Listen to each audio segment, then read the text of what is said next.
Oh, we're going to roll in again, people. We're back, the Unlaced podcast. It's been a big year. I do want to actually set a tone here just before we start because I actually am going overseas in a couple of weeks, or in a week, I should say. So I'm going to be away for a couple of weeks. We don't have any planned podcasts that we are going to be bringing out at the moment, but I'm trying to set up a space in the UK and get a couple of footballers on. So hopefully we can do that and get you some podcasts and content out, but we will be back at the start of August to keep the show going. Now, this is a person that I've come across a long time ago, actually, doing some very weird stuff around footy content. And when I say weird, the first video I came across, it was going to every AFL club in Melbourne in one day. And I thought, what in the world is that?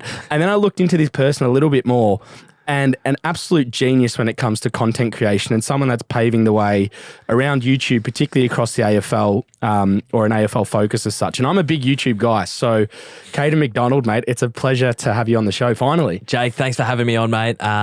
You've had some amazing guests. I've been flicking through the TikTok and seen some of the stories in the yarn. So I'm keen to talk about my niche AFL sort of stories that I've got. But thanks for having me on. Mate, yeah, it's great. It's great to have you. Now, you have been doing YouTube for quite a while. Since when did you start? Was it 2017, 2016? Fired it up in 2016. Wow, so that's a long time, 6 years. I'm a veteran now. You are a vet. I am a Christ. vet. So I was trying to get into the radio industry.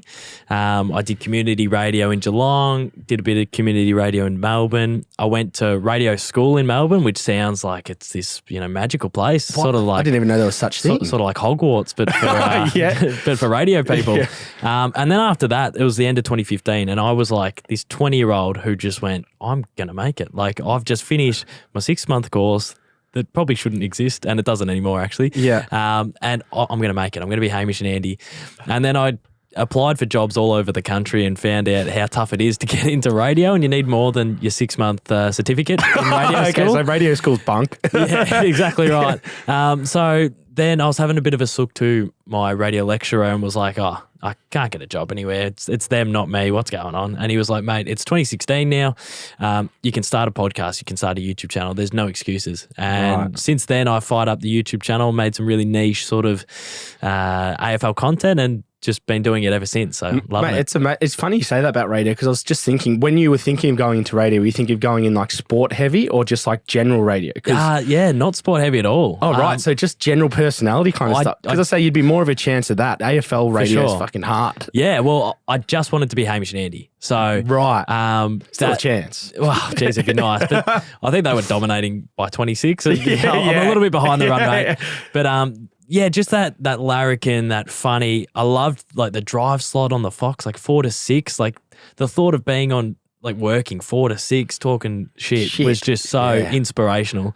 And then it's a funny one because I sort of started doing just skits and whatnot on YouTube, but slowly but surely the footy stuff started to take off a little bit more. Yeah. And that's how I found myself in sort of this niche football content. But I love footy. Like I love it as much as I love pop culture and Hamish and Andy, like even more. So it was no surprise that slowly but surely I've worked the footy stuff in.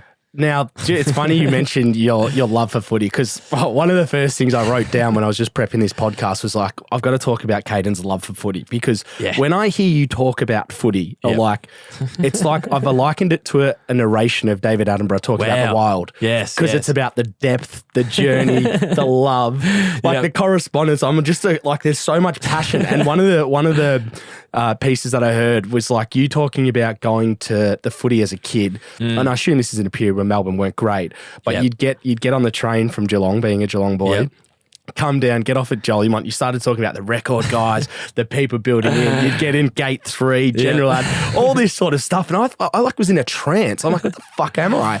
And it was just amazing. So tell me about this love for footy. Why? Because you're a Geelong boy, but you're a Melbourne fan too. So that needs some clarification. I'm a Geelong-based Melbourne supporter, which is just asking for some PTSD. Well, here's another yarn, a David Attenborough type yarn. I would love every year when the Melbourne Football Club would come to Geelong, because these are my heroes. So like I see Russell Robinson on before the game and the footy show. I see David Neitz in all the newspapers. I'm cutting their heads out, putting it in my scrapbook, and they're coming to Geelong. So every year I would get excited for my team to come to town. And I would get excited by the fact that David Neitz is going past the APCO that I go past, or he sort of pulling past Caden Cafe where I go and eat my chips and gravy. Like, I would get excited that they're in my town, in the postcode. It would just really excite me until they'd go out on Simmons Stadium and the thrashings was just embarrassing. So it's pretty rough being a Melbourne-based Geelong-based Melbourne supporter. I guess being any supporter down in Geelong just that dominate. Geelong, yeah, right. Geelong just dominate any team that comes down there. But Melbourne in particular, obviously the 186 points. I sat through the 4 quarters there. You sat through all. I didn't leave. That just makes like winning a flag even sweeter when you've gone through that. Hey? I had my little Nokia flip top, and at the end of the game, I flip it open and I took a photo of the score, and I said, I'm going to remember this when we win a flag.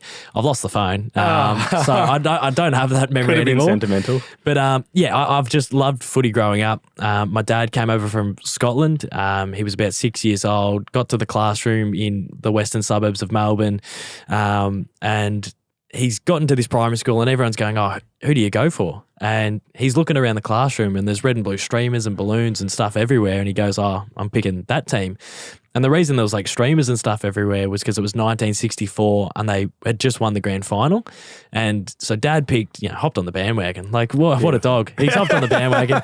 Probably flags coming out the wazoo before he got there. And then there wasn't ever since he got there for 57 years, obviously. But so I picked the D's because Dad went for them. Mum went for Geelong. So I probably, in terms of premierships, opted for the wrong team. Yeah, but God. just a D's nuffy. Absolutely love footy, and I've now sort of made it my life, which is crazy. Yeah, crazy. Well, we actually had Jeff White on this podcast, and I reckon he'd probably be a hero of yours because people forget he was a superstar, Australian. I think he was like probably one of the first ruckmen that was like super tall but super agile around the ground. Yeah, well, like he went Dean Cox. He went pick one. Yeah, pick one. Freo, and then we got him. Jeff White, Russell Robinson, David Nees, Adam Uze, Cameron Bruce, that whole era of player are just my absolute heroes. So I love Jeffy. That's when I think of Melbourne, I think of those guys as well. You mentioned because that was like when I started really going to the footy. Brad Green. Yeah, Brad Green, Aaron Davey was coming through, Clint Bizzle. Yeah. Remember him? He came to my school once, Clint Bizzle. I put on a Melbourne polo and like was taking us to a footy clinic. Yeah. And I just remember thinking this bloke's the best looking bloke. 100%. And the most ripped fella I've ever seen. Yeah. And every time he had the footy and it was the most photogenic person I've ever seen. Yeah, well, I always he remember did a bit of postcards or something post footy, so he definitely had that in his kit bag. And what an era to sort of grow up and support. And they didn't achieve the ultimate.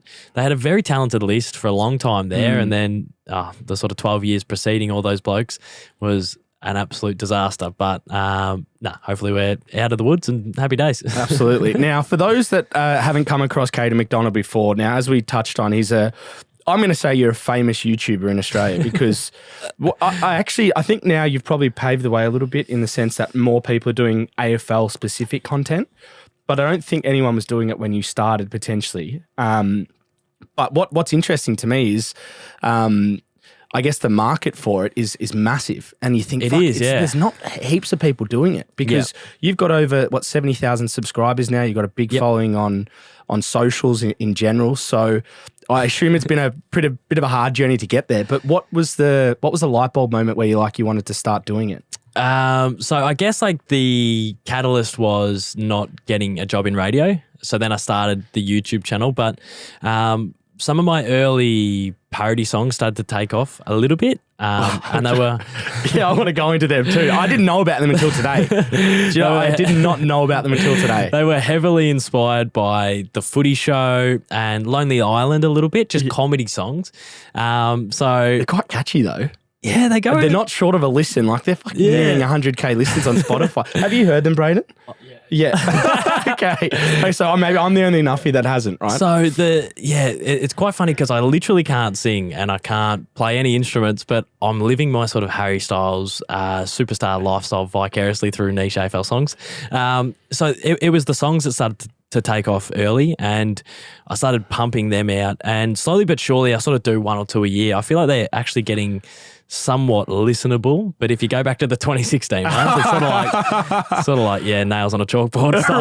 Right, okay, yeah. And I guess I didn't really know a lot of AFL content creators before I started making content, but there was definitely people doing AFL content in terms of like Elliot Loney was doing the 9As, and I loved Alex Williamson growing up, who was doing he was doing like Alex's Sweet Dream Team and all these sort of skits with AFL players. There was also the other guy was Good Footy Energies. Good Footy Energies. Yeah, he was early doors, just like 100%. Very spiritually on analysing things. Yeah. So it was just awesome, and I was heavily inspired by all those boys, and then I was inspired by the UK scene of YouTube, so the KSIs with Sidemen, and they were mixing in like FIFA. So I've done a bit of AFL Evo. They've mixed in like diss tracks and music, so I've done a little bit of that, and then they've mixed in crossbar challenges and penalty challenges, and that was something that I incorporated into my content. That's also been pretty successful. So I sort of pinched myself that.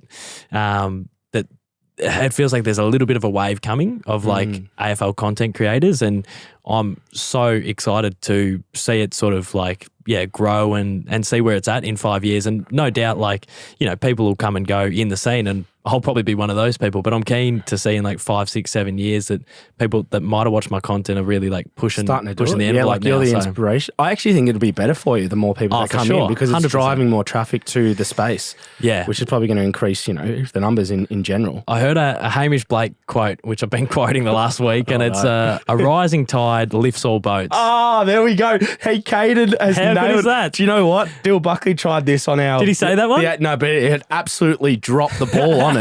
He said instead of ship, he said lifts all ships. Yeah, he put the word sink in for one, a rising thing of like tapping a sink or something, and we're like, what are you talking about? And then Braden Googled it, and it was literally kind of what he said, but so far off at the same time, and you just nailed it. Well, so I love that thought. Like I'm massive on everyone gets a lick of the ice cream. Like even though it's quite a niche sort of area, you see that.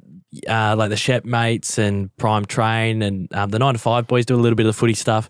Like even it's such a niche sort of topic, but everyone's got their different take on it, and I absolutely love that. And there's people on YouTube doing gaming. There's people doing live streams. I'm making shocking songs, so everyone can sort of find their little place, and I absolutely love that. And the beauty of it, anyone can do it. Like 100%. Like put it this way: if you're making a rap song with 100,000 views, even though they are very, very smart and well thought out, because like I'm assuming you write the lyrics, right? So, yeah. So and for those that haven't listened to those, I'm just going to give a mention to them, because it's probably like, I don't know, how many have you done now?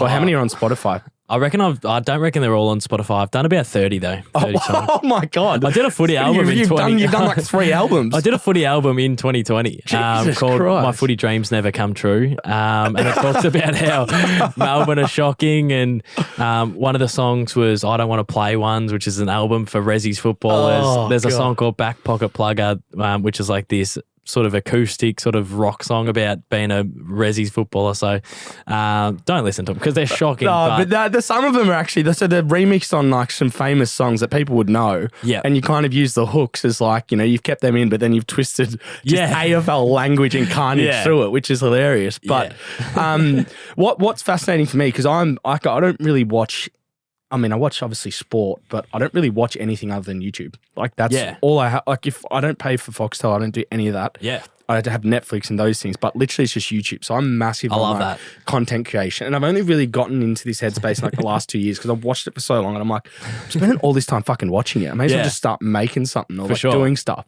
But for you, what was sort of the catalyst of like, actually no, what's sort of the creative thinking for you when you're coming up with ideas, because you're doing so many different concepts, even though it's built around the one sport.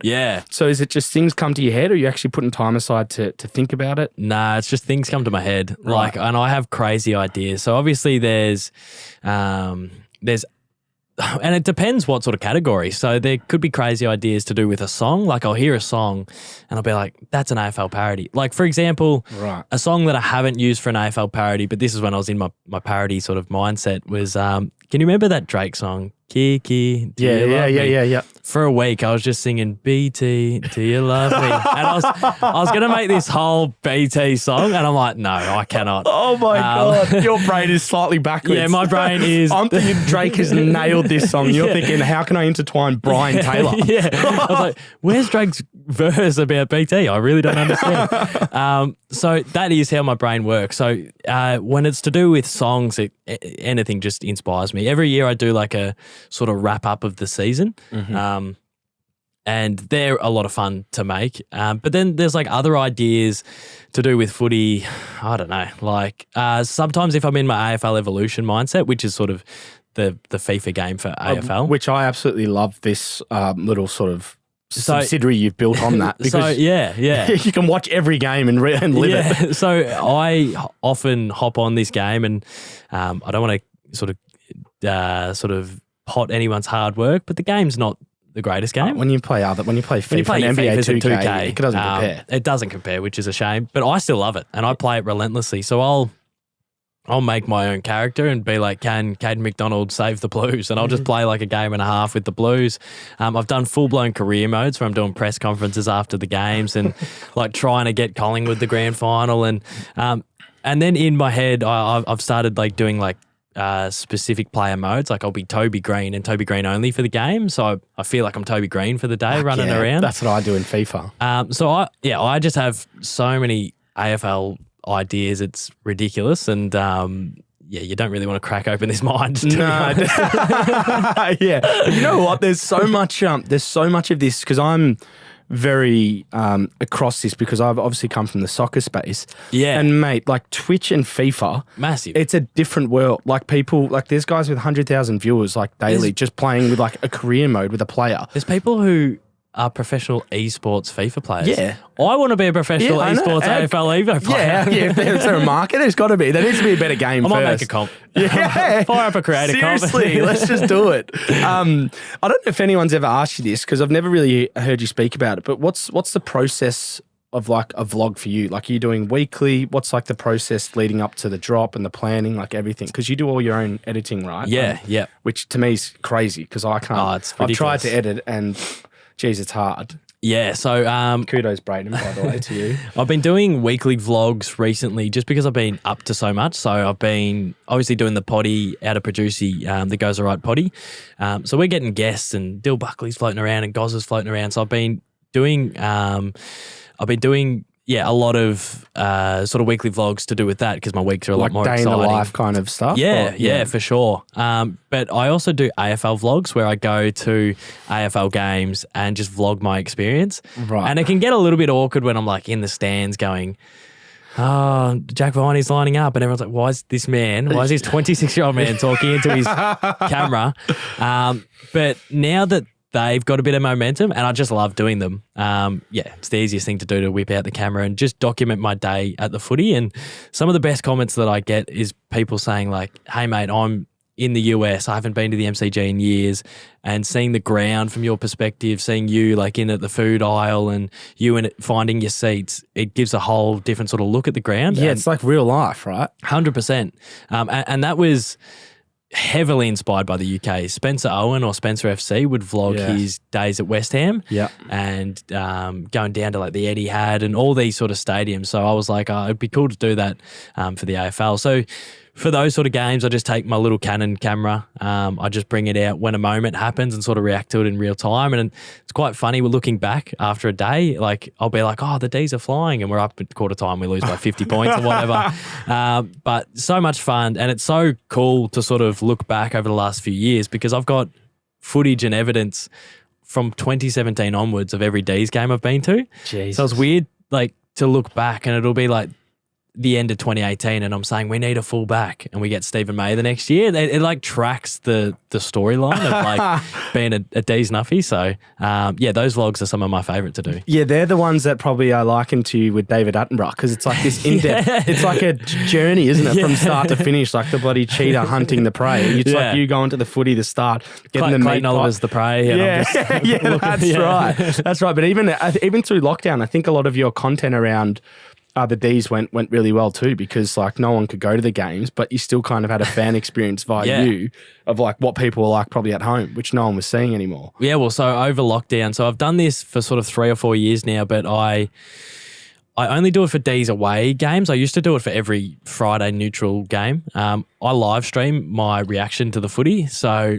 I don't Do you live do that on Twitch or what do you do that on YouTube. Oh, you can live stream off YouTube? Yeah. Okay. So I don't live stream the game. I get so many people tuning in going, turn your camera around, show the game. And I'm like, I am going to get my channel taken down. Yeah, you can't do that, can you? 100%. No, you can't. So that was another experience last year where I've got the footage of me watching Max Gawn kick it after the siren, and I'd spat the dummy that game. I'd thrown the towel in. I was sooking it up. We were down by 40 points to Geelong. Once again, Geelong-based Melbourne supporter. I could almost hear the sirens from my house. And I can't get to the game.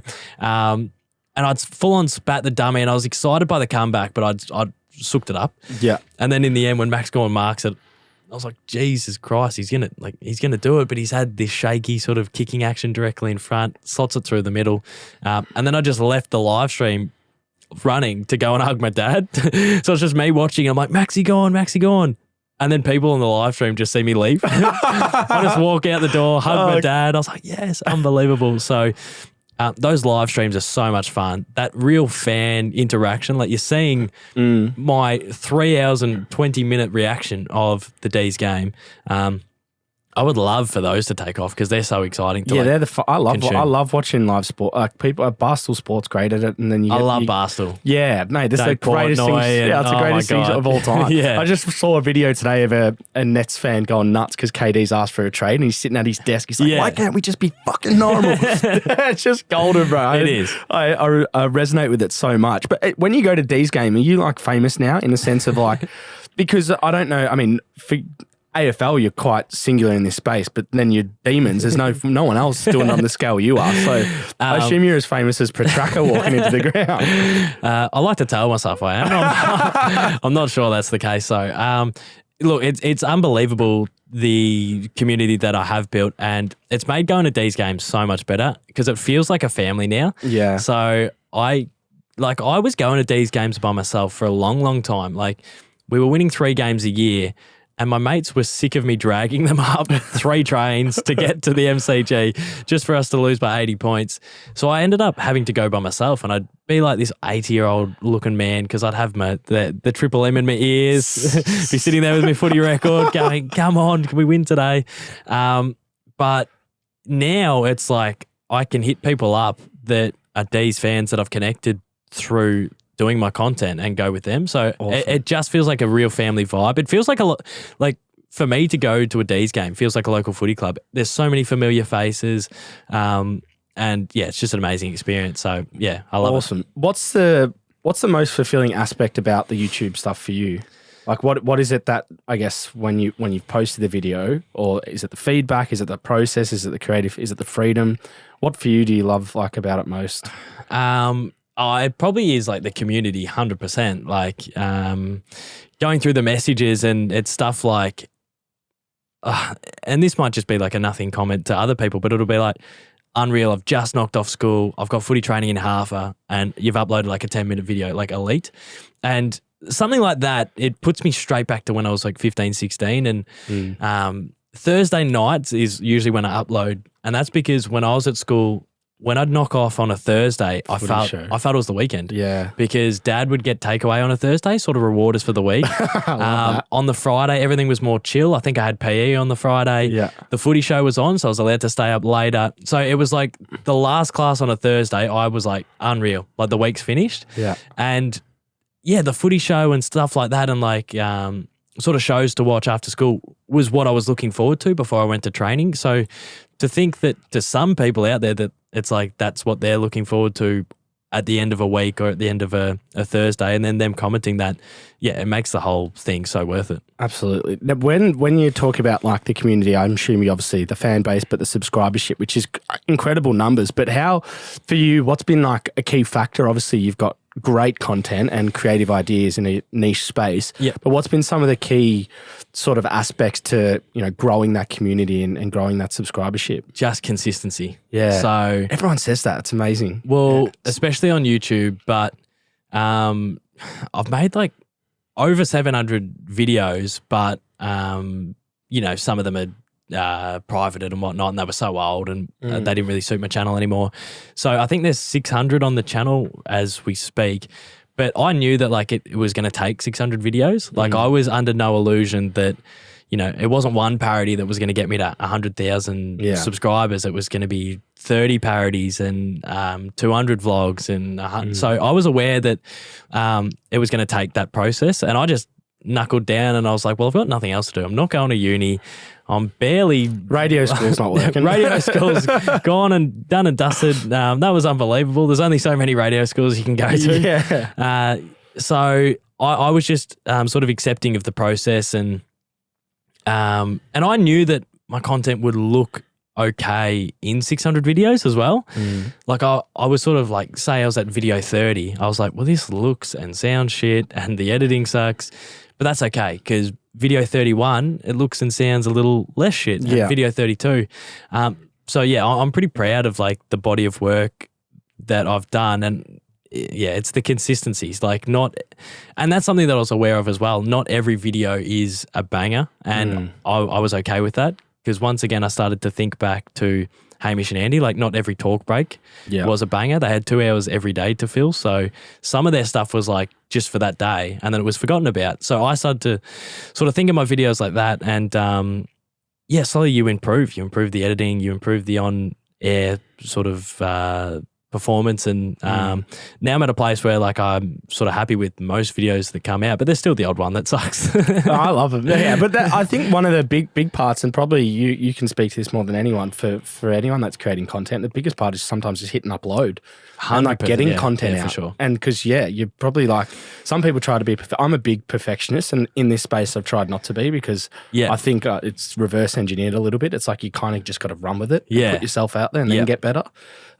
Which I feel like I've heard you speak about before. Like that was one of the things for you, was getting stuff out and then gradually improving and growing with the community. Yeah, well, 100%, because I knew that that it wasn't going to be like, it was almost, it was just going to it was going to take me 300, 400, 500 videos to get good. And I feel like if you told me, all right, once you do 700 videos, you'll have 70,000 subscribers, I would have signed up for that. Yeah. And some people wouldn't have. Like some people, if you go, you're going to have to put in this body of work to get here, they'd go, no, I'm not going to do that. And that's why TikTok's a bit of an interesting one, because you can almost bypass that effort by hopping on. Funny, I'll mention them 9 to 5 Fitness. I spoke to Gabe about this because he blows up on TikTok all the time. And I was just asking him, like, mate, like, what's the magic sauce? Because, like, I said, I don't know about you, but me, man, I'm putting up stuff that flies, and I'm like, how the fuck's that flying? And then I'm putting up stuff that this has to fly. And, like, no one's viewing it. Yeah. And he goes, but like, he spends a lot of time creating a TikTok that doesn't do anything, and then he'll put no effort into one, and it gets like hundreds of thousands of views. And I'm just like, I can't figure it out. Well, I guess the common denominator there would still be consistency, because I'm someone who I'll upload a TikTok and it goes, it might get 50, 60,000 views, and I go, sweet, I've made it on TikTok.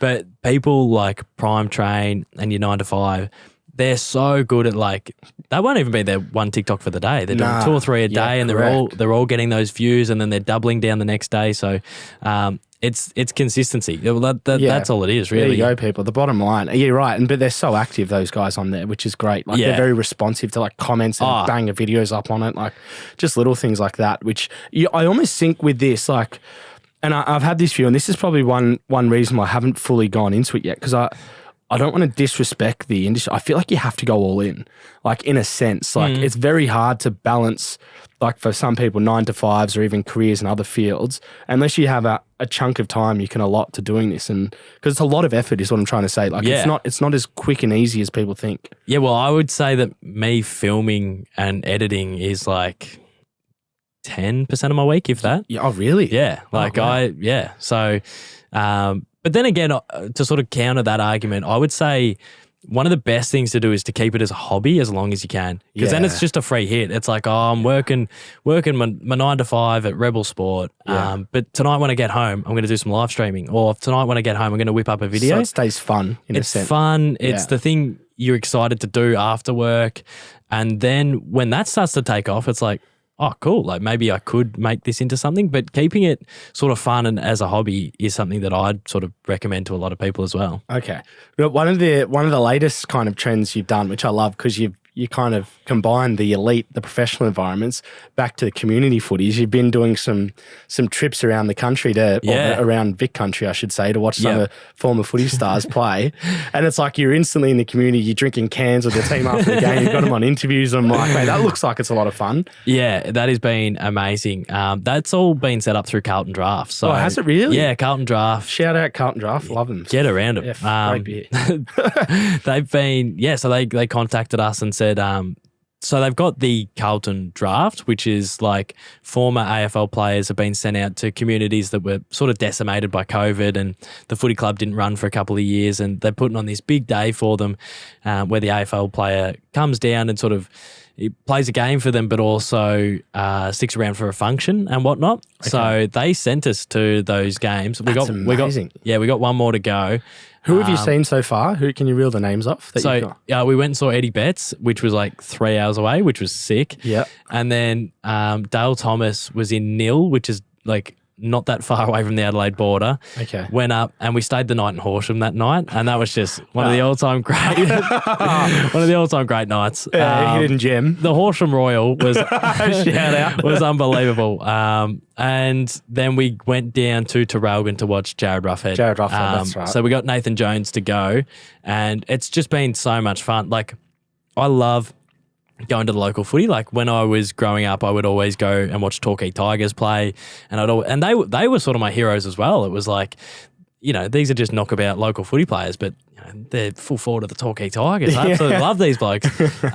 So to have the opportunity to go to local footy, sink a couple, and also watch AFL players, and then get to like chat to them as well. Yeah, that's pretty cool. I love that part. It's like the one-on-one interviews. And that's brings it all together, doesn't it? Oh, Daisy Thomas was full of energy. The team that he played for hadn't won a game in 3 years.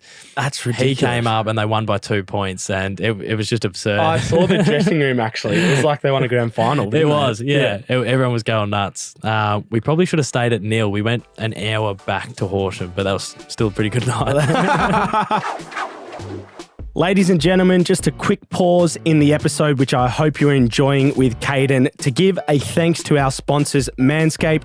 Now, if you guys haven't heard of Manscaped, then I'm assuming you have some bush downstairs that needs some grooming. So the Lawnmower 4.0 is now out, and it is an absolutely brilliant product. I use it myself. These products are so good that they help you get pride in your new bush-free yard, so that you have the best kept nucks on the cul-de-sac. All the sayings are here today. Now, it's also one of the most hygienic products and versions going around, and Manscaped have a great broad range of products across the grooming space for both male and female. So I do implore you to get on the website, check out some of their products, use the discount code Unlaced for 20% off plus free worldwide shipping. That's 20% off and free worldwide shipping using the discount code Unlaced. And there's some great products, and the Lawnmower 4.0 is now hitting stores. So let's get back into the episode, and can't wait to share more with you. What's the favourite specific kind of content that you're shooting that you actually love the most? It's the goal kicking challenges. The goal kicking. You're actually not a bad kick yourself.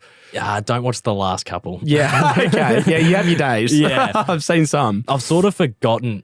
It feels foreign to kick a footy at the moment. I don't know why. And like the lead in, I feel like it all looks right, but the ball drop, I've lost it. I've lost the plot a little bit. Oh no. But that's okay. I need to put a bit of work in. I might get on to the kicking consultant or something.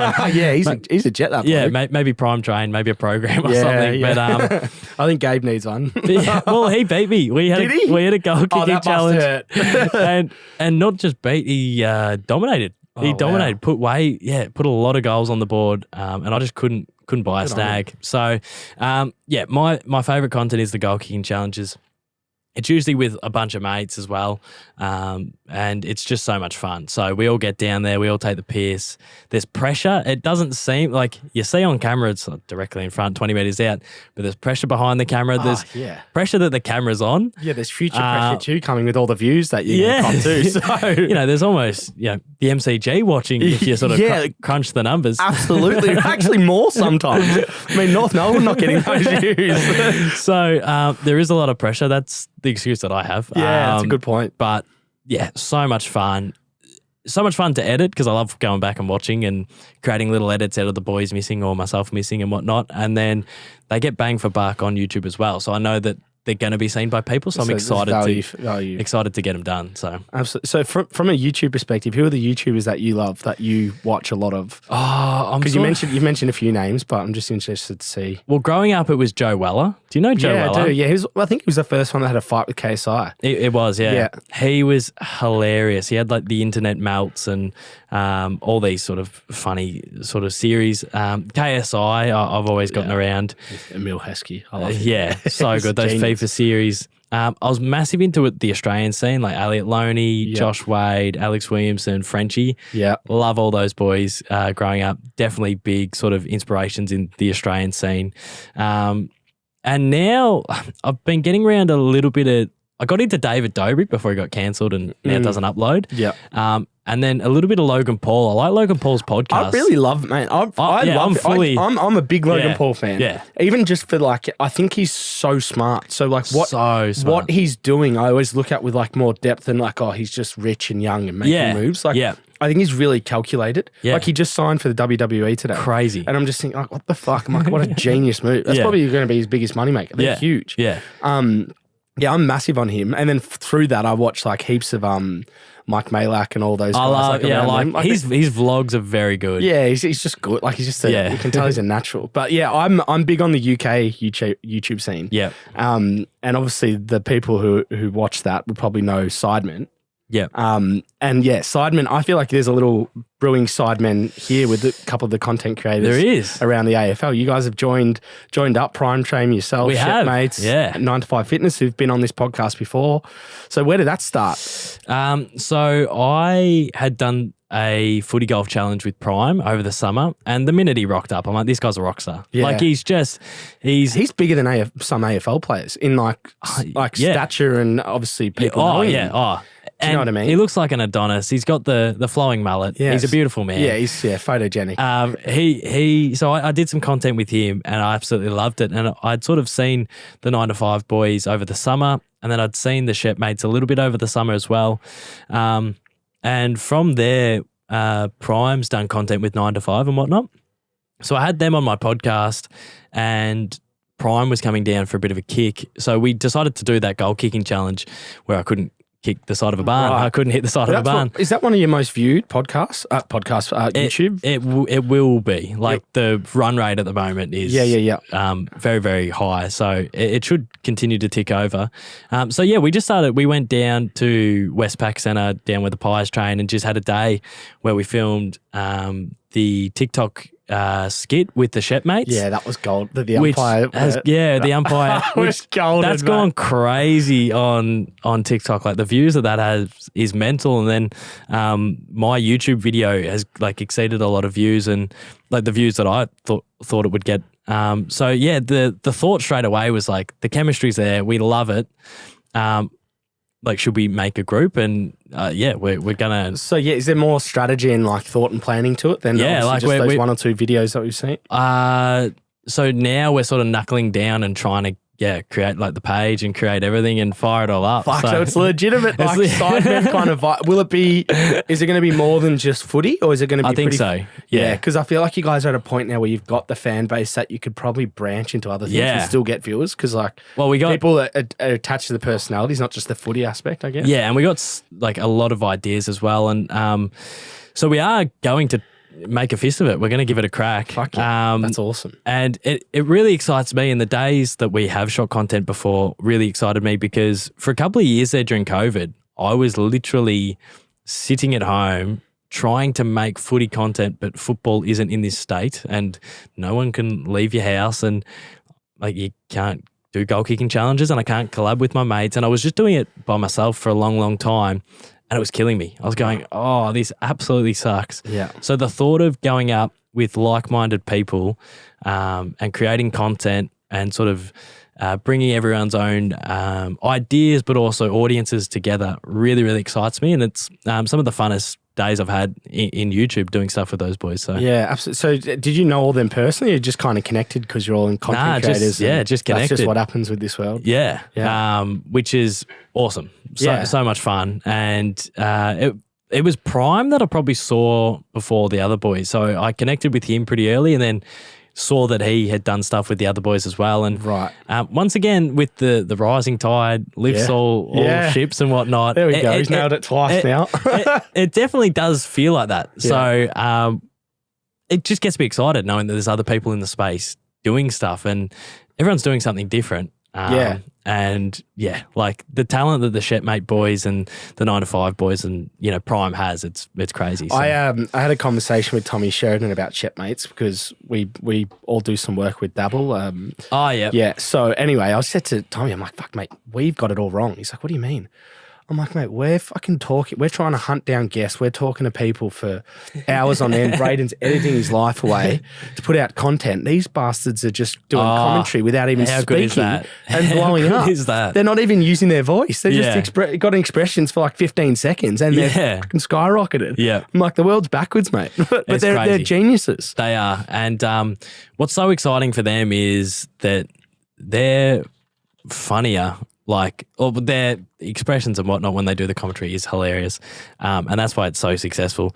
But they are so funny, when they talk. When they talk. So Really? when I'm around them, I'm like, geez, when people see this side of you as well, you guys will blow up more than what you've already blown up. Like they've got gears to go to, and it's exciting. Right, because that's what I was going to ask. I'm like, what? Like not what's next specifically, but like, is there a next step that they can take? But by the sound of it, there's many. The world's their oyster, to be honest. Yeah, really. And that's something that I'm keen to just watch their development and watch what they get up to because I think they could do whatever they wanted. Absolutely. I made a pitch actually to 9 to 5. I'm putting myself out there to come on one of the goal kicking challenges, and then he said, when we do a soccer challenge, which you guys won't, I'll be in. So I'm on the fringes. That'd be good. I'm on the fringes of a performance. I love. Yeah, the penalty, not the penalty, the crossbar challenges and whatnot. That's grouse one. Yeah. I think there might be a crossbar challenge on my channel in deep, 2017 days. Oh, that's amazing. So you're a big football fan or soccer fan, I should say, or you just kind of like FIFA and you very inspired by the YouTube, the YouTube scene, but I like EPL and that's about it, but I'm not deep into it. Okay. You've got too much time on Melbourne, mate. That's I know. Right. You don't have enough time. Well, I don't love anyone as much as I love the Ds. Like some of my mates love Manchester United or love Chelsea or they love Miami Heat or LA Lakers or whatnot as much as they love like Essendon. But I'm just Melbourne, which is a bit of a shame. I'd love to sink my teeth into other sports, but no. I think you're doing a good enough job. But I do want to talk a bit of footy with you, and before I go into the now, because the now's looking pretty good. The now's great. Yes. Yeah, the now is great, which annoys me because St Kilda's sliding as we speak. But I want to go back to last year because the D's fairy tale that was the life of Caden MacDonald, I feel, changed a little bit because you finally saw a flag and over the moon, and not just like one, like it was convincing from day dot to the end. But just talk me through your life that grand final week. It was a bit of a weird one, obviously in Perth and so forth. Yeah, well, so I used to go to the footy with Dad all the time, but he doesn't really go to the footy much anymore. It sort of overwhelms him and getting up and 3 trains and whatnot. So he just chills at home and watches the footy. And I've been aware that he hasn't gone to a game for ages. So when there was news that we were going to go into another lockdown and it probably was going to get moved and the D's were top of the ladder, straight away I flipped the script. Like normally I would be very upset and be like, oh no, I'm going to miss potentially a drought breaking flag. But straight away I was like, well, this is probably the only opportunity I would have to see it with Dad. Because if it was in Melbourne, I'd be there and he'd be at home. So straight away I was like, that's great. I get to see it with Dad. And so, it was torturous build up because we had 2 weeks before we played Geelong in a prelim. Oh, that's right. And then we had 2 weeks. 2 weeks till we played the grand final. And I'm just sitting in lockdown and the days are the same. And I'm playing FIFA till 4 a.m. and just drinking every night because we're in lockdown and I'm having the worst time, but I'm counting down the day. And then game day took an eternity because it was at 7 p.m. So it just felt like we had waited so long. The start was amazing. It's a great, like the first 2 quarters was a great game, like for the neutral. Yeah, well, and we'd started all our finals, even in 2018 when we had a taste of finals. each sort of first quarter we put on 5, the other team puts on 1 or 2. Yeah. And it was that sort of start where we put on 5 or 6, kept them to 1 or 2.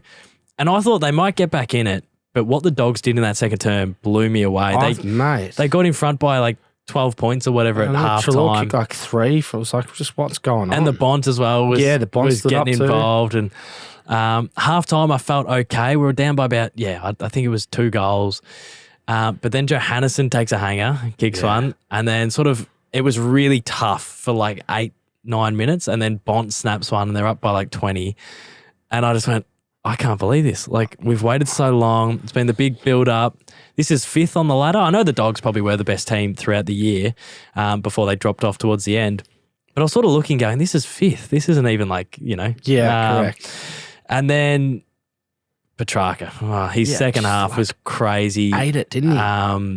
That third quarter run was ridiculous. And, I couldn't. And it was hard to digest. Like, I'm still finding it hard to come to terms with what they did and what they have done. And how young some of them are as well. Like, it's scary. Like Jake Bowie, 18, Cozzy, 19, Luke Jackson, 19, Trent Rivers, 19. And then it's like Sparrow and Jordan are like 20. Yeah, it's fucked. It's ridiculous. And even like now, I am genuinely still struggling to digest it. Like, I'll turn on the footy coverage and they'll be like, oh, Brisbane had a great effort against reigning premiers Melbourne. I'm like, what? Yeah. Like, that doesn't even make sense. Like, I swear we finish last every year. What are you talking about? Or it's even probably for you as well weird that like when people talk about other teams, like, they need to improve this if they want to be anything like Melbourne. And you're like, well, hold on a fucking second. Melbourne for 10 years was dust. Now they're the benchmark. Like, do you know what I mean? Yeah, genuinely. Yeah, it's all the comparisons to Melbourne. Like, And like, this is the best defence since we've seen since Melbourne. I'm like, what is going on? Yeah, correct. And then it was just this weird thing where we win the grand final. I have all this energy. I'm all built up and it's 11:30. The coverage stops and it's like, what do you do? I can't leave my house. Like, I literally can't leave my house. And I was like a boiling pot on the stove. I was like ready to like explode and like, yes, come on. So I went on YouTube, fired up a live stream, just sunk cans to like 4 I was going to say, is that what you did? Yeah, with the subscribers. Yeah, that would have felt like something. At least you're talking to someone. It did. Nah, that was a lot of fun. And then, you wake up the next day and like there's no parade, there's no family day. It's like, oh, cool. I guess they won. Like, it was just so weird. You'd still take it though, wouldn't you? Though, like, I will take that. Yeah, I'll take that to the bank. Yeah, absolutely, no qualms. Like, if we go into this season, I mean, you kind of picked up where you left off. You had a couple down weeks, but how are you feeling about it so far? Are you happy with it, with how the D's are looking? Like I was, but those 3 games just bring you back down to earth. Yeah, violently quick, hey? It's crazy. And I've seen a lot of the supporters can get really confident, and I don't know where they were when we were losing 20 games a season. To get real quick. They have forgotten very quickly. So I've always like, we'll go to games and I'm like, oh, geez, I hope we win, I started to develop like a little bit of confidence where I was like, I think we're going to win. Yeah. But those 3 games definitely brought me back down to earth. And then I started to go the other way. I'm like, oh, we got Brisbane and then Geelong and we're going to lose 5 in a row. Then we're going to be out of the, I start going the other way because I've had PTSD for 20 years of being a Melbourne supporter. Like a St Kilda and Melbourne fan would. Exactly. Yeah. I'm quite comfortable with where they're at. I think they're going to build into the season as well. I don't think we've nearly seen their best. And I like the small forward line. I like the mosquito fleet of like Bedford and Spargo and Cozzy and Neil Bullen rather than going too tall with like, I don't know, Tommy Mack and Ben Brown and Weed and Luke Jackson and everyone like that. So, pretty happy with where they're at the moment. But we got to build again. So, like, I know Adelaide seems like it should be a sort of easy win, but we got to bank it. We got to start building again. So I feel like, I feel like those down moments are important. Like, they are. You need to have that just to remember where you are. So then it's like you can click back. That's what scares me actually, that's happened to you at this point, because now it's like, fuck, now they know that they're too good once they are on, that you can't, like St Kilda, we played like a really good three quarters, even a half of football against you guys, and still like fucking miles off. Like, really, if I'm honest with myself. So it just shows you need like 4 quarters against you when you're on, and even then, good luck. Yeah. And like the games we did drop, we had in-game injuries that were pretty hard to cover. So May got concussed against Freo, and Sammy Wiedemann's on Rory Lobb for like the last 3 quarters. And in the Sydney game, I think May was out, but Petty went down with like 7 injuries in the one game. Yeah. And so those games, like, we were sort of close, like during those games, we're 20 points up at some stages. So we're doing something right in those games as well. Yeah. And then we just couldn't cover for a couple of things that went wrong. So yeah, I'm confident, but I still am aware that like great teams don't always win it. So I've watched, being a Geelong-based Melbourne supporter, but I watched Geelong in 08. Yeah. I watched them in 08 not achieve the ultimate after being the best team. True. I've seen maybe the Pies in 11 or the Tigers in 2018 as well. So I'm aware that like it's pretty hard to go back to back, and not always the best team gets rewarded with it. So I'm just sort of riding it out for the rest of the season. But geez, it feels good to sort of, hopefully it's sort of back-to-back years, top 4, and hopefully it's a team that's building a sustainable success. And that's all I ever wanted, was like a team that's consistently thereabouts. And as much as I want to, win 7 grand finals in a row, I'm just happy at this point that I can sort of go, be proud of the footy club I'm watching, and they're sort of in most games. So I'm pretty happy and content as a supporter at the moment. Absolutely. Well, I feel like even if you guys miss, you guys still going to be there the next year. Do you know what I mean? Yeah. You're too good to have like a hangover year where you really suck because you've just got too many good players. Yeah. And it's just awesome when it's like that. Who are you fearing the most? Like who do you think's like, I guess, the real competition for you guys come finals? Well, so there's a couple of options where like there's teams we don't match up well against. So like, give me the Caden MacDonald like brain, the mindset of how you think about this. So we stuff. never play Sydney well at all. Okay. And I know that it's weird. Sydney will beat Geelong and then Melbourne, and then they'll have a couple of Saturday 4:40 games, and I'll be off at Neil watching Dale Thomas. And then a couple of weeks later, I'm like, gee, Sydney are the team to beat, but they've lost against Gold Coast and a couple of non-sort of contending sides. So I'm aware that Sydney aren't consistent, but they're a team that if we beat them, we win by 10 points. If they beat us, they win by 10 points. We never match up well against them. So they scare me. If we say we lost like a qualifier and had to play Sydney week 2, I'd be so scared. The other team, just from the years of bullying, would be Geelong. I think when you look at that forward line, it's just crazy. So when that starts going, it'd be pretty hard to stop. And then I guess the third one's probably the Tigers. Yeah. Geez, the Geelong Tigers game, which mate, that scared. That was like finals. That was like a prelim or something. Yeah. And that I thought fuck, when Geelong won that, because St Kilda beat Geelong a few weeks ago, and I thought, well, there's like Geelong can slip. They can, yeah. But then the way they played against Richmond and come back when like probably Richmond could have put the game to bed. Yep. Fuck, they're scary. They are, I know. And then like Jeremy Cameron is terrifying when he's at full flight, and he is at full flight. Tom Hawkins is just like, he was the laughing stock for a long, long time, and now he's one of the best sort of key forwards ever. Yeah. So how old is he now? Like 33, 34. Fuck, he still moves and looks good. He could play another 2 or 3 years. Yeah. I think Nathan Buckley said like the last 4 or 5 years he's been the best key forward in the game. Yeah. And like that's like his back end of his career. Yeah. Do you know what I mean? Like probably when you think maybe he might slow down, or maybe like he still moves around the ground well. Yeah. So strong one-on-one. Yeah. Fuck, he bothers me. Yeah, no, it bothers me as well. And then their backline's pretty set. Like they've got a few sort of names in their backline that you wouldn't think. Like, Henry, Kolajasny, DeConing. I love but then that Tom DeConing. Stewart's roaming around just licking the pill. Yeah, So. yeah, I know. He's getting so much footy, but they're going to hurt without him now. Yeah. It's interesting. Who from the, actually, do you have a good relationship with any of the Demons players now? Like, I feel like, has that opened up that door? Like, the boys must get around you a bit, or? Nah, because they look at me and they go, who is this hairy 26-year-old man in a full kit, absolutely drooling from the mouth as they walk past me in the street?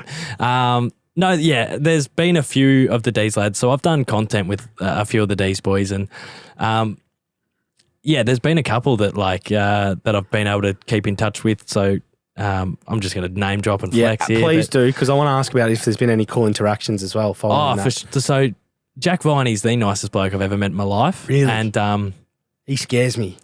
He off field, he's so nice. No, on field, like he's fucking fierce as fuck. Yeah. What he did against Brisbane was pretty crazy. Yeah. That was a captain's like performance, and I know that Gorney was out and he is the vice captain, so that was like one of the best sort of leadership type performance I've seen. But so like I've done some content with Jack, and so he follows me on Insta, and even like the other week when I was sick, and I put up this thing, I was like, I can't stream or go to the game, I'm sick. And then the next day, he'd played a blind at 34 touches, best on ground.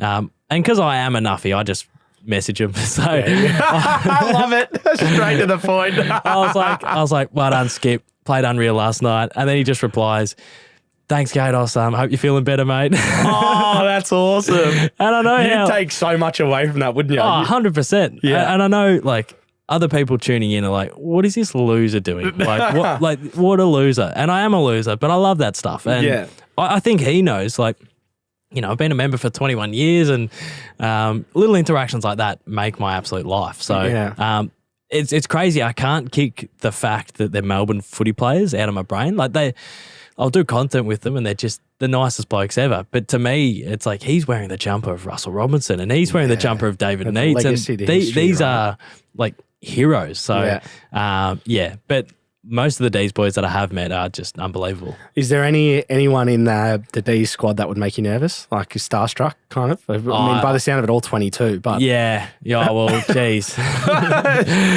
Jake Bowie would make me nervous. Really? That was the last person I thought he was going to reel off.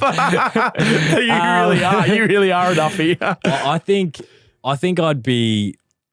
track's so cool. Oh, mate. That like I don't think I could crack a gag or relate to him in any way where he would go, oh, you're all right. I think he's just so cool. Yeah. Where he's beyond you. He's way beyond.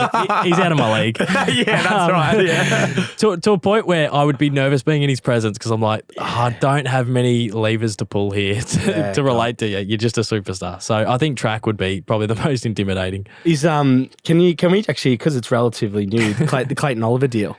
How, like, I mean, 8 years in any form of sport is fucking huge. I don't think any deal has been that big in the AFL in regards to timeline. And definitely in soccer world, it doesn't happen. NBA, it doesn't happen. There's one famous one. Alistair Lynch went to the Brisbane Bears, and I reckon that was like 10 years. Oh, really? I reckon Buddy's was like 9. Buddy's actually, Buddy probably separate. You're right. I think, you're right. It is it's a long amount of time, but so...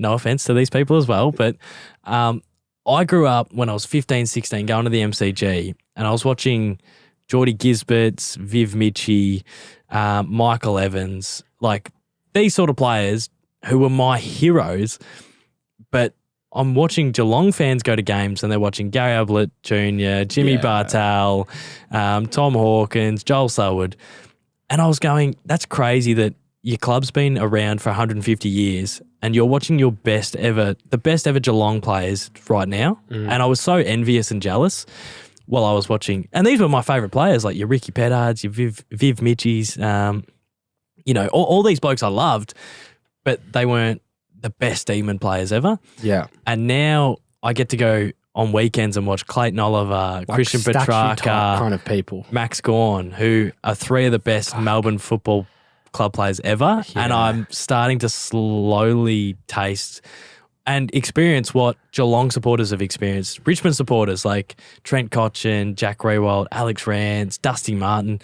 So it's genuinely a privilege to watch Clayton Oliver go at it, and to be able to do it for 8 more years is something that I don't think I'll take for granted. Yeah, man, it's such a really good analogy you just did then, because when I think about it, I'm like, the only probably player that I've had that with St Kilda has been Robert Harvey. Yeah. Where I'm like, every time I saw him play, I felt like I'm so privileged to Nick be Riewoldt as well. Nick Riewoldt too. Nick Riewoldt too. I think I'm just like, it hurts me that Nick Riewoldt never won one. I know. It still bothers me. Yeah. But Nick Riewoldt too, Lenny Hayes, and then Rob Harvey. Those kind of 3 guys. I mean, Brendan Goddard for some reason was always my favourite player. Yeah. I think because around the time I was a Saints nuff, he got pick one and all that sort of stuff. But it's almost like he was a superhuman person. Now every time I see Jack Sinclair run around with 35, I'm thinking, fuck, now he's doing well. Yeah. But I was like, for a while, I'm like, oh no, that number needs to be put to bed and just rest it up there for us all to look at. Yeah. But it's the same for you probably with these guys. Yeah, 100%. And and it's like we've had draftees come in and not turn into the best Melbourne Football Club players ever. So I was getting sort of impatient with some of the draft picks coming in. And when Clayton Oliver and Petrarca came in, they did take a little bit of time. Clayton Oliver was, racking up 30 from his debut, but was sort of in and out for a little bit, went back to the VFL, and Christian obviously did his ACL early days. And Max Gawn's story of 5 or 6 years playing VFL. But now I'm getting to watch some of the best Melbourne players ever, and that's crazy. Yeah, it's funny. One of my good friends, Tommy Bugg, former guest on the show. Everyone, I'm sure some would have heard his episodes because they've been fantastic. But he, I asked him about like the D's because I was like, one of the things when he came out was, or came out of the game was like, whoa, the timing of it, because obviously his age, but it's like, geez, you're on the brink. You've got a pretty good team coming up, and like, did you call the right time, even though he went to Carlton and so forth? And I was like, could you see it coming? Like, out of curiosity, like, did you see and he goes, yeah, like he knew. Yeah. Even back then, I don't know where you guys would have been placed when he was last there, but probably would have been like 2017. Yeah, we would have 9th. Yeah, like and around we probably then. should have made it that year. Yeah, he said there's like so many superstars in that team. Yeah. And this is before you obviously brought in some of the players you had as well from other teams. Yeah, true. So it's just, I was like, fuck, that's interesting. When he told me that, I'm like, what was it you saw, bro? Tell me, who was it? But yeah, he shared a lot of sentiment, and then he was really big on Goody as well. Yeah. He said he was a really good coach for that group specifically. Yeah, well, once again, like I've seen a lot of coaches sort of come and go. And it felt different with Goody. Like what Roosie did was just sort of immeasurable to. Yeah. He was sort of this protection between our bad years to give us 3 years to get somewhat good again. Because if that had been a new coach, I think we finished second last and whatever. But because it was Paul Roos and we pinched a couple games, it bought the club time to get good. Yeah. And when Goody came in, he got us to almost finals, but we missed out by 0.5% and finished 9th. Never happened before. And then I think the following year in 2018, we made a prelim and beaten Geelong and Hawthorn in the finals before we went over and got flogged by West Coast. But even like Geelong and Hawthorn in consecutive finals, these are teams that are always in the 8 and always competing. So, and I think Hawthorn finished top 4 that year. So we knocked off like a top 4 Hawthorn team 2 or 3 years after their premiership. So there was hope brewing. So I was going, geez, we're going to be okay. We finished second last the following year, but in 2019, it fell off the cliff. But everyone was coming for Goody, and it would have been a Melbourne Football Club thing to do to sack him. Mm. And it would have been really easy. Like we finished second last, and then in 2020, we were sort of iffy. We finished 9th again, I reckon. But I was like, if we don't sack him, it feels like we're in this new era. And that was what happened. Like they didn't sack him, and now he is the Damien Hardwick story. Like Damien Hardwick nearly got sacked. Mark Bomber Thompson nearly got sacked and then won a flag. He now becomes one of those stories of like, this guy was so close to getting the chop. They stuck with him, and now our team will be set up for success for the next like 4 or 5 years because they didn't sack him, when it would have been, as I said, a Melbourne thing to do. Get rid of him, start again. Petrarca and Oliver go, what's going on at this place? Not again. They jump ship, and the whole cycle starts again. So by not letting go of Simon Goodwin, it just felt like this new era and this new Melbourne had begun. Absolutely. Do you reckon players influence that a little bit? Like the players you mentioned, for example, surely they would be like, don't fucking sack him. Like, we love him. Well, by all reports, and I am so far on the outer, it's not funny. Like I hear my goss from Jared Whaley. Like, I have no which I find hard to believe, by the way. I reckon the way you just spoke then, he should be on the bloody board. I know, get me on. Jack Viney only wishes me well. He doesn't sort of give me the the rundown. The politics. He's a 22 this week, big fella. Let it loose. Inside the 4 walls. I consume every bit of Melbourne media, like from press conferences to the Gus and Gordy podcast to any interview they're on. And from gathering, it sounds like everyone loves him. Like, it sort of sounds like Jack Viney stayed because he was potentially leaving a couple of years ago.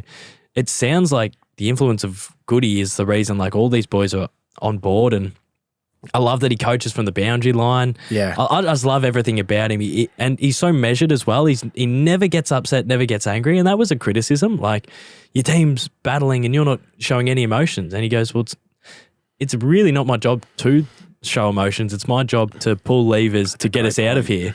And yeah, I'm so happy for him that he got to achieve the ultimate. And he went from like almost being a coach to coach for a couple of years and getting sacked and never seen again. And now I look at him and I'm like, I was thinking not that long ago, I was like, oh, Simon Goodwin's now of that Ross Lyon mould. And then I went, no, well, Simon, he's won one. So, and then I was like, oh, well, he's that Nathan Buckley mould because I have Nathan Buckley as like one of the best coaches, you know.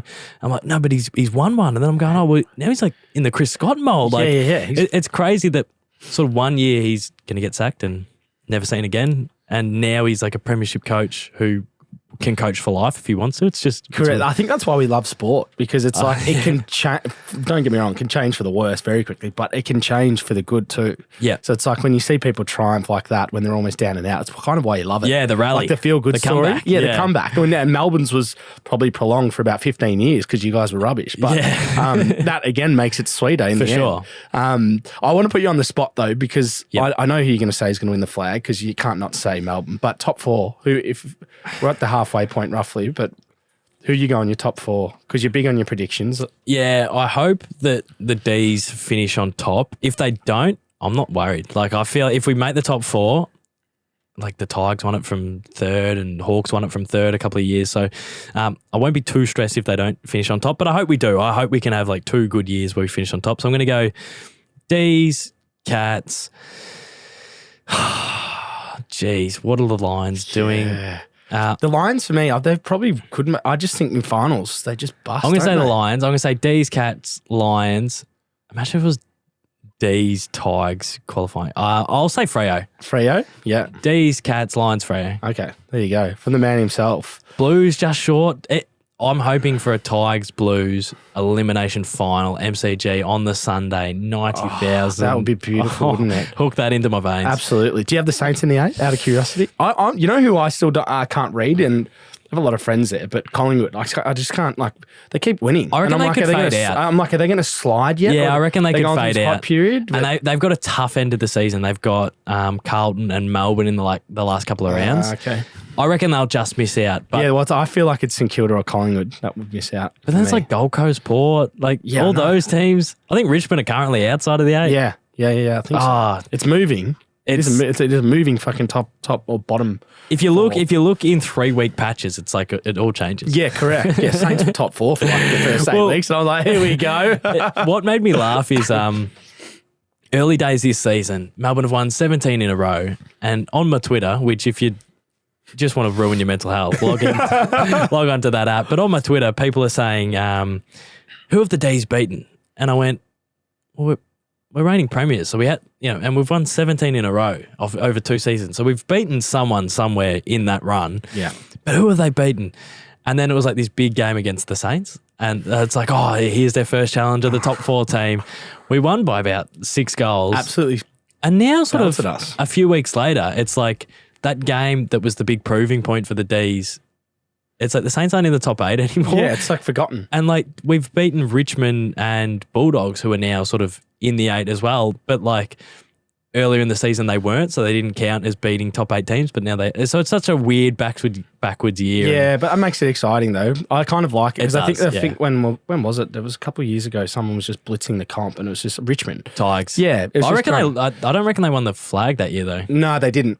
Yeah, you're right. But they dropped like 2 for the year. They're just you know what? They're like reverse engineered of Brisbane. They're so good in finals. Yeah. They just their big guns stand up. Like, fucking scary. Yeah. Now I do want to share this story. I think I might have told you this briefly, but ladies and gentlemen, I was driving through Richmond. Was it last week or the week before? And I pulled up at a traffic light and turned to the left, and I just saw this poster of Caden MacDonald's face with the Spotify logo plastered next to his head. Come on. And the Goes All Right name right under him. And it was about his new podcast. And for those that haven't heard it, please go onto his onto Spotify or YouTube and check it out because it's absolutely fantastic and a natural, I must say, at it. But Thank you. I want to go back to before it came around because I feel like, not that I was surprised that you didn't have one already because now I'm more surprised because you said you were interested in radio and so forth. So what was sort of the catalyst for now to get it going? Dill Buckley rang me. Oh, did he? So essentially, I was sort of shit kicking at the end of the year. Hadn't done much footy stuff in terms because I sort of balance YouTube with sort of other gigs that I do with the AFL and brand deals and whatnot, but it's all based around going to the footy and whatnot. And I hadn't done that for 2 years, so I was sort of living off Google AdSense, which is a crazy way to live. It's like if I get views, I'm making money, and if if this video isn't getting views, my stress levels are going through the roof. Like I'm relying on views here, and this has flopped. So essentially, I got to the end of last year. I had major burnout. And I was trying to smash some avocado on toast, avocado and tomato. And I got this phone call and I'm trying to do this footy series where me and my mates take on other YouTube creators in footy games. And I was trying to get this Guernsey designed. And I thought it was this Guernsey company. So I let it through to the keeper. I'm like, I need to eat. And then I'll get back to this phone call. That's a great missed call. That's a great little start here. So I phoned this company back thinking it's about the Guernsey and I'm like, oh, g'day guys, sorry I missed your call. And it goes, oh, g'day mate, it's Dill Buckley. And I went, no, it's not. Of course it's not. Did you actually say that? You just thought that? I thought it in my head. I'm like, of course it's not Dill Buckley. Why would Dill Buckley call me? And he goes, oh, look mate, I've been working with Spotify and we're going to get like a show off the ground. It's going to be a Spotify original.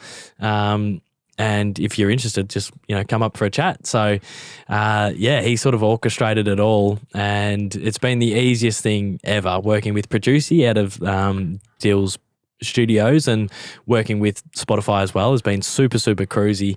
So I've had a couple of podcasts in the past, but they were just made out of my garage or out of my spare bedroom. And they had some good followings, but, through COVID and whatnot, it's very hard to do a 2-man podcast when a second man can't come to your house. Exactly right. So, and then I had like a footy one as well called the Back Pocket Plugger podcast, which was named after one of my songs about being I was going to say, that's one of your most listened to as well, that song.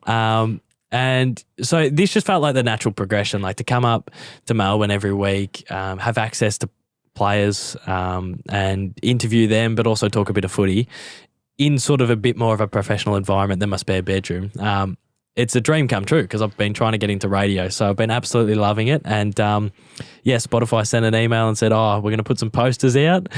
And I went, what an amazing thing to do. But I also am tall poppying myself and going, what am I doing up there? Oh, no, it's great, mate. So I'm going to graffiti them and get them down or put a moustache over. Like, what are they doing up there? Do you know why it was weird for me is because I was messaging you at the time I pulled up at the traffic lights because I think... you're like, oh, there he is. Oh, wait, no. I've turned and I've gone, get the fuck out. And then I've literally wrote you, by the way, just drove past your head in Richmond. Yeah, it's... I haven't seen him in the flesh yet. So I might have to go for a bit of a stalk around the city. It was on this. I might have been on this commute where we are today that I saw it. So it's probably around here. But I might go for a bit of a gander. But it's pretty surreal, mate. I think it's one of those things like you almost got to take it in just to like understand like what the fuck is going on. Yeah, I'm not really taking it in. I'm going, what am I doing there? What is happening? I don't deserve to be there. I make footy content about the D's and I message Jack Viney, get that down. Get that down. No, it is crazy. And I'm really invested in the podcast. Like I've wanted to be in radio. That's all I've ever wanted to do. So doing this podcast has been amazing. It's a dream come true. And stuff like this that keeps popping up is mind-blowing and I'm very, very grateful. So Producy, pretty much like the name in itself, produce the podcast and do all that sort of back-end stuff. But does Spotify actually own the podcast? Is that what it means? Okay, right. Yeah. So that's pretty good. Like you've got two powerhouses just magneted to you, which says a lot. So I'm keen to see Joe Rogan at the Christmas party. Correct, right? Call her daddy, all those people. Get around me. It's crazy. And Spotify have been unbelievable. And they're so invested in like, sort of niche people trying to make niche creators, I guess. Like it's, they could get the biggest podcast in Australia and sign them up, but they're signing up people to develop them. So, it's been awesome. And my co-host, though, he's starting to get a little bit of a big head. Oh, really? So the other week we got invited to a Spotify function. It's this big function night, and they had someone hosting a trivia night for all these brands that are trying to work with Spotify or working with Spotify. So they had this trivia night, and myself and Connor, my co-host, were the guests to host a round of trivia. So it was one of those ones where I used to be on the Kiss FM street team, and we used to go to these sort of big agency nights and set up the dry bars and set up the Kiss signs, leave for an hour and a half, come back and pack it all up. But now that we're, on the podcast, we're talent. So we're rocking up, and this place is packed to the rafters, and it's this big Spotify night. So there's a lot of pressure to do a good job. And we were sort of talking with some big Spotify people before, the night. They're like, "Oh, how are you going to go up there? You'd be right." And I'm like, "Mate, I sit behind one camera and edit it myself. This is a room full of 500 people. It's a different ballgame. I'm terrified. I might need a bev." So they said, "Oh yeah, come to the bar." And my co-host, and this is where I had to pull him up, but he goes to the bar. He's like, "Oh, can we get a couple of shots of tequila?" And they said, "Oh, it's just wine and beers, mate." Yeah. And he goes, "Oh no, we're the talent." And they said, "Oh, right, you're right, you are." So they came back with shots of tequila. They actually did, though. So he was half right. Despite he was half right. But cheeky, but I love it. He continued. We are talent, mate. We're front end. He continued to drop it all night. And, no. One day we'll wake up and the Spotify gig will be over. Yeah. But at least he's made the most of it. Oh, that's good. So what's the plan with it? The regularity of it, the kind of guests, the content you're going to be pushing out? I just love talking to like creators in particular. Like I've got the Shep mates and all those boys on before, but also like younger footballers coming up who probably haven't had their story told before. And just people that I've worked with, done content with and whatnot. It's great to just talk to up and coming people in the industry and pick their brain. And it's been great because, my co-host Connor, he did the radio school. He's worked with me at Kiss FM. Right, so you both got it. Yeah, he's been giving me a chop out on my channel for years and years. So it's cool that we get to go in every Monday, Tuesday, and whatever, and smash it out. So you've had some ripping chats so far, and I'm always interested to ask other podcast hosts like how you approach it, like from gaining guests and also like your preparation for conversation, things you want to like. Because everyone's quite different. Some are super organized, some are super not structured, but then they're very detailed in their research or whatever it is. Yeah, I probably should do more research, but I don't want to ask them something that I've found off Wikipedia. Yeah. So most of the people that I get on, I'm a fan of. I've been sort of watching their Instagram and watching their development from sort of afar. And I like just having questions off the back of that. I like to ask questions like as if I'm catching up with them as well. So it's good to incorporate a little bit of, oh, you got drafted here. What was that like? But I like to be like, oh, so how are you? Like, how are you traveling? What's going on? I'm big like that too. Yeah, because I find like too much. I used to, man, on my first 20, 30 episodes on here. Yeah. Even blokes I played with, like I was researching the hell out of them. Yeah. And I'm like, what the fuck am I doing? And then I kind of like, I think it was a confidence thing too, because I think you speak really well just in general. So for you can probably get away with the bloke matey stuff from the get-go because you've been doing content for so long. Yeah. But for me, I thought, fuck, I better have a few questions in the locker here in case I get caught in the answer and I'm like, do you know what I mean? So I did a bit of research and then now like the less is more for me. Well, the worst to do is just having set questions and you just rattle them off. Correct. Like I've done that before and I've ripped through all the questions I want to ask and I've got not a lot left. Yeah. And, the worst for me is though, like sometimes I'll think of a great question like, oh, great, I've got something off the back of this. And then I'll forget it and I'm like, fuck, like worst feeling ever. I had Libby Birch on today, who is an AFLW player for the D's, one of my favourite Melbourne Football Club players there is. And she'd finished like a sentence that she was going, talking about like playing for the Melbourne Footy Club, playing on the MCG in the prelim. And she goes, oh yeah, it'd be great to tell my grandkids about it. And then she just stops. And I was just like mesmerized by her story that it went quiet and she looked at me and, you know, the producer's looking at me and I went, oh, it's my turn, isn't it? So like, even though, you know, the people that produce you will go to work on that and they'll cut around it and it will look really seamless. I have moments like that all the time where I'm clunky or I've got to do it again or, and it's just, it's very natural. That's why I love podcasts. Is fun. You can kind of fuck up and keep going. Like, you know what I mean? It doesn't really matter. Yeah. Just let it fly. It's the best.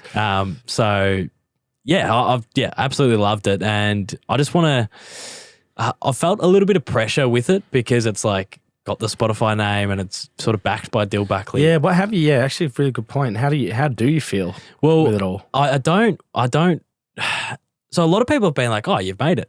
Yeah. But I feel like a draftee that's got drafted, but I haven't played many games of football. Yeah. So I'm not sitting here going, what a great AFL career. I just got drafted. I'm the best AFL player. I'm going, I need to get a game and now I need to hold my spot and now I need to play consistently. Now I need to win a BNF. So like I've sort of moved into this mindset of like, I really want to do a good job with it. Yeah. And that's, what we're spending a lot of our time doing is like trying to knuckle down and make it something, you know, a lot of people have invested into me, which doesn't happen that often. So I really want to, I really want to make the most of it for them, but also myself. Absolutely. Well, it goes all right. Everyone get onto it on Spotify. Also give Caden a follow on his YouTube or a subscription, I should say, because the content is regular and it's fucking frighteningly good. I do love it and a lot of the variety as well, even though it's based around AFL. There's so much different. I actually watched, might have been last week, I watched the grand final Collingwood Richmond game, AFL Evo, Evolution. And you've literally like created characters in the game. Lorne Tivador and this other bloke, Censored his name was, with a red helmet and tattoo. And it's just like, mate, how this is life now, you know? How is this like seen as work? Like it's just so much fun around it. But I guess just to round it out, I mean, for you, what sort of like, you strike me as a guy that just takes things as they come and have fun with it and run with it. But do you have like a bit more of like a strategy, like a goal? Are you goal orientated or are you kind of just running with the flow? I am goal orientated a little bit. I used to be a lot more than what I am now. I used to get the whiteboards out and have sort of month goal, month this, month that. Right. I'm just going with the flow at the moment, but I just want to, so it's, the more the goalposts change, the more like the stress is still there. So it's like when I had 1,000 subs, I was stressing because I've got to make this work. Then you get 20,000 subs and it's like I'm stressing because it's not a full-time gig yet. Then I get 50,000 subs and it sort of is a full-time gig, but it's not a fully paying, like, you know, living life on the beach full-time gig. Yeah. So then I'm stressing over that. So I think this is the first year where it feels a little bit more legitimate, all the work that I'm doing. And I just want to do that as long as I can. So if I can make a living off a bit of YouTube, a bit of podcasting, a couple of brand deals, maybe fire up some merch, I'm going to be happy days for the next like 5 or 6 years until the kids stop tuning into the weird old bloke playing AFL Evo 35. So yeah, I just want to keep doing this as long as I can and keep growing it and keep collaborating with people coming up and keep DMing Jack Viney. That's all I want to do. It's a testament, mate. 6 years of hard work and you've been getting rewards for the whole time, but it seems like it's coming together and I think you're tip of the iceberg for what's to come, mate. So thank you for coming on the Unlaced podcast. We appreciate it, mate. We love content creation here. Yeah, perfect. Thanks for having me on and keen for next week's yarn with someone who's in LA talking to models and hanging out. A bit more exciting than my life, but I appreciate it. No, pleasure, mate. Awesome.